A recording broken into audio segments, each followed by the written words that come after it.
जय माता दी।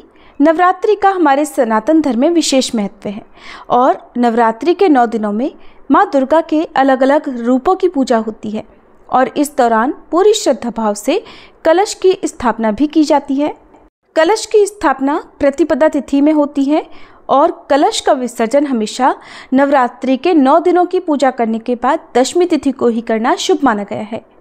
निर्णय सिंधु के अनुसार नवरात्रि का व्रत प्रतिपदा तिथि से लेकर 9वीं तिथि तक करना चाहिए, तभी वह पूर्ण माना जाता है। और शास्त्रों के अनुसार जिस तरह से कलश की स्थापना करते समय विधि विधान का ध्यान रखा जाता है, वैसे ही विसर्जन करते समय भी कुछ बातों का ज़रूर ध्यान रखना चाहिए, क्योंकि ऐसा करने से माँ दुर्गा रुष्ट नहीं होंगी। 9वीं या फिर 10वीं तिथि को व्रत संपन्न होने के बाद हवन और फिर कन्याओं को भोजन भी जरूर कराएं। अगर आपने पूरे उपवास नहीं भी रखे हैं, केवल पहला और आखिरी रखा है या केवल पूजा ही की है, तब भी आप पहले हवन और फिर कन्या पूजन करा सकते हैं। कन्या पूजन करने के साथ ही आप कन्याओं को और बटुक भैरव को अपनी सामर्थ्य के अनुसार उपहार और दक्षिणा दें। अगर आप पहले ही कन्या पूजन करा चुके हैं तो और भी अच्छा है। कन्या पूजन करने से माँ भगवती अत्यंत प्रसन्न होती हैं। अगर आप कन्या पूजन की विधि या मंत्र आदि नहीं जानते हैं तो माँ भगवती से क्षमा मांगते हुए कहें कि हे देवी, मैंने अपनी सामर्थ्य के अनुसार अल्प ज्ञान के साथ आपके व्रत रखे, कलश स्थापना की, हवन किया और कन्या पूजन किया। अब आप अपनी कृपा मुझ पर बरसाएं और मेरे परिवार, मेरे कुल और हम सभी को अपना आशीर्वाद दें और हमारे घर में आप हमेशा विराजमान रहें। माँ दुर्गा से क्षमा याचना करने के बाद देवी सूक्तम का पाठ करते हुए मंत्र जरूर पढ़ना चाहिए।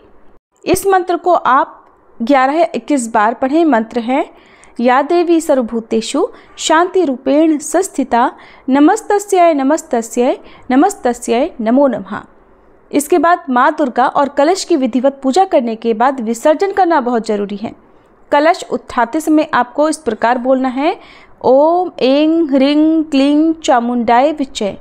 जो भी सामग्री आप चौकी पर से हटा रहे हैं, आपको मानसिक रूप से या उच्चारण करते हुए इस प्रकार मंत्र का जाप करते रहना है। सबसे पहले कलश के ऊपर रखे हुए नारियल को धीरे से उठाएं और अपने माथे से लगाएं। इसके बाद नारियल, चुनरी आदि घर में मौजूद आपकी पत्नी हो, माँ हो या फिर बहन को उनकी गोद में, उनके आंचल में दें। इसके बाद आम के पत्ते से कलश में जो पानी है, पानी का यहाँ पर ध्यान रखिएगा कि अगर आपने मिट्टी के कलश की स्थापना की है तो हो सकता है कि 9वें दिन तक कलश का जो जल है वो सूख चुका हो, कुछ ही बूंदें उसमें बची हों। अगर आपने किसी धातु का कलश रखा है तो उसमें पानी हो सकता है, तो आप उस पवित्र जल को अपने घर में हर कोने में छिड़कें और शुरुआत करें किचन से, जो कि किचन में, रसोई घर में माँ अन्नपूर्णा के साथ माँ लक्ष्मी जी का भी वास होता है। इसके बाद घर के हर कोने में और घर के मुख्य द्वार पर इस पवित्र जल का छिड़काव करना चाहिए। बस ध्यान रखें, बाथरूम में या टॉयलेट आदि के आसपास या टॉयलेट आदि में इस पवित्र जल को नहीं छिड़कना चाहिए। जो बाकी जल बच जाता है उसे आप घर में किसी भी पौधे में डाल सकते हैं।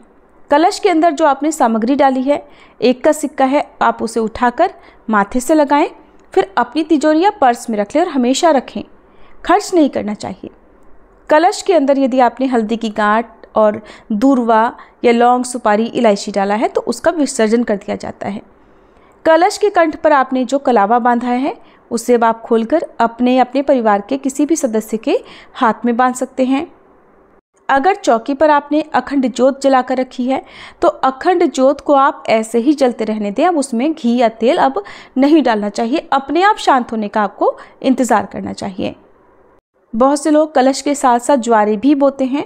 अगर ज्वारे उगे हैं तो आप 1-1, 2-2 ज्वारे का सेवन कर सकते हैं, क्योंकि स्वास्थ्य की दृष्टि से भी बहुत अच्छा होता है। और बाकी ज्वारे को आप गौ माता को खिला सकते हैं। कलश हटाने के साथ साथ आपको माँ दुर्गा की जो प्रतिमा या तस्वीर की आपने स्थापना की है, उन्हें भी आपको हटाना है। उनसे पहले आपको माता का श्रृंगार करना जरूरी है। 16 श्रृंगार हो सके तो 16 श्रृंगार करें, नहीं तो जो बहुत अनिवार्य सामग्री होती है श्रृंगार की, जैसे सिंदूर, मेहंदी, काजल, बिंदी, लाल चुनरी आदि और पुष्पमाला, वो माँ को अर्पित करें और उसके बाद आप उन्हें चौकी पर से हटा दें। आपने अगर पहले से ही अपने घर में मंदिर जो है वहाँ से प्रतिमा को आपने चौकी पर रखा था तो वापस से उनकी जगह पर विराजित कर दें। मिट्टी की प्रतिमा है जो आप केवल विसर्जन के लिए लेकर आए थे, तो उसका विसर्जन भी अब आपको विधि विधान से कर देना चाहिए। मिट्टी की प्रतिमा हो, इको फ्रेंडली प्रतिमा हो, तो आप घर में एक गमले में, खाली बाल्टी में पानी भरकर उसमें भी विसर्जन कर सकते हैं। जहाँ तक हो सके आपको पर्यावरण का ध्यान रखते हुए बहते जल में बहुत ज़्यादा ऐसी सामग्री का प्रवाह नहीं करना है, विसर्जन नहीं करना है जिससे जल दूषित हो या पर्यावरण को किसी भी तरह का नुकसान हो। अगर आपने नवग्रहों की स्थापना की है, सुपारियों को नवग्रहों का प्रतीक मानकर पूजा की है, तो सभी सुपारियां जो भी पूजा में आपने इस्तेमाल की हैं उन सभी का तो आप जल में विसर्जन कर सकते हैं। इससे जल दूषित नहीं होता है। और चौकी में आपने जो भी अक्षत या पुष्प आदि अर्पित किए थे उन्हें सभी को हटा दें, उनका भूमि विसर्जन कर सकते हैं। अपने घर पर आप छत पर चिड़ियों के लिए जो भी अक्षत आपने पूजा में प्रयोग किए थे उन्हें चिड़ियों के लिए डाल सकते हैं। और जो भी बासी फूल आदि हैं उन्हें आप विसर्जित कर सकते हैं, अपने घर में किसी गमले में डाल सकते हैं। माता के श्रृंगार की जो भी सामग्री है, यदि आप सुहागिन महिला हैं, आपके परिवार में कोई सुहागिन महिला है, तो आशीर्वाद रूप में कुछ न कुछ सुहाग की सामग्री आप अपने पास भी जरूर रखें और थोड़ी सी सामग्री आप आसपास देवी मंदिर में भी माता के चरणों में रख कर आएँ। फिर जो आपने चौकी की स्थापना की थी उस चौकी पर बिछा हुआ वस्त्र हटा दें, उसे धोकर अगली बार प्रयोग के लिए रख दें।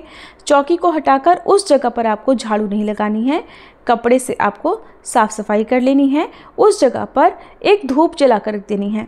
धूप बत्ती जलाने के बाद उस जगह को आप हाथ जोड़कर प्रणाम करें, क्योंकि 9 दिनों तक आपने इसी पवित्र जगह पर रहकर माँ भगवती का आह्वान किया था, उनकी पूजा की थी।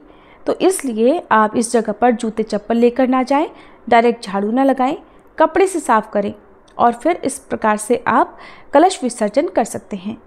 रात को कलश विसर्जन नहीं करना चाहिए, सूर्यास्त से पहले पहले तक आप कलश का विसर्जन कर सकते हैं। अब कलश विसर्जन के शुभ मुहूर्त की अगर बात करें तो देखिए, बहुत से लोग तो अष्टमी तिथि को, जिनके यहाँ कन्या पूजन होता है, वो लोग क्या करते हैं कि सुबह हवन करने के बाद कन्या पूजन किया और शाम तक कलश का विसर्जन कर देते हैं। ठीक ऐसा ही नौमी तिथि के दिन कन्या पूजन करने वाले लोग भी करते हैं। तो अगर आपके पास समय नहीं है, जगह का अभाव है और आपकी मजबूरी है कि नौमी तिथि में आप कलश विसर्जन करना चाहते हैं, तो आप मजबूरी में तो कर सकते हैं। अगर आपके घर में जगह है, समय भी है, आपको घर से बाहर कहीं नहीं जाना है, तो आपको दशमी तिथि में ही कलश का विसर्जन करना चाहिए और चौकी हटानी चाहिए। अशुद्ध अवस्था में, यानी कि महिलाओं या कन्याओं को पीरियड्स के समय चौकी को नहीं हटाना चाहिए, किसी भी पूजन सामग्री को स्पर्श नहीं करना चाहिए। अगर आप घर में अकेली हैं तो आप किसी परिवार के अन्य सदस्य की मदद ले सकती हैं या पुजारी जी को आप बुलाकर उनकी मदद से चौकी हटा सकती हैं, विसर्जन करवा सकती हैं। अपने आसपास की किसी भी महिला या कन्या से भी आप इस काम में सहायता मांग सकती हैं। और ऐसा भी करना पॉसिबल ना हो तो आने वाली चैत्र पूर्णिमा को आप कन्या पूजन भी करा सकती हैं, अगर आप अष्टमी या नवमी को कराने में समर्थ नहीं हैं। और चैत्र पूर्णिमा के दिन ही आप जो कलश है उसका भी विसर्जन कर सकती हैं, चौकी भी हटा सकती हैं। कलश विसर्जन के साथ ही सच्चे मन से क्षमा याचना जरूर करें, ताकि इन 9 दिनों में अगर आपसे कोई गलती हो गई हो, कुछ भी कमी रह गई हो पूजा में, व्रत में, तो उसका कोई दोष ना लगे और माता रानी आपको परिवार सहित क्षमा कर सके। पूजा में आपने जितने भी मिट्टी के दीपक का, मिट्टी के कलश का, जो भी मिट्टी के पात्र आपने प्रयोग किए थे, उन सभी का आपको भूमि विसर्जन कर देना चाहिए, विसर्जन कर देना चाहिए। माता रानी को जो भी आपने पान का बीड़ा या पान के पत्ते पर रखकर लौंग, सुपारी, इलायची अर्पित की थी, उन्हें भोग में अर्पित की थी, उसे आप गौ माता को खिला सकते हैं या पानी में विसर्जित कर सकते हैं। और कलश का विसर्जन आप सुबह सूर्योदय से लेकर दोपहर तक कर सकते हैं। दोपहर के बाद यदि करना बहुत मजबूरी हो तो शाम को सूर्यास्त से पहले पहले आप अपने स्थानीय समयानुसार नवमी तिथि को या दशमी तिथि को विसर्जन कर सकते हैं। ये थी आज की वीडियो। अगर आपको जानकारी थोड़ी भी अच्छी लगी हो तो वीडियो को लाइक करके कमेंट बॉक्स में जय माता दी लिखकर अपनी राय भी जरूर दीजिएगा कि ये वीडियो आपको कैसी लगी।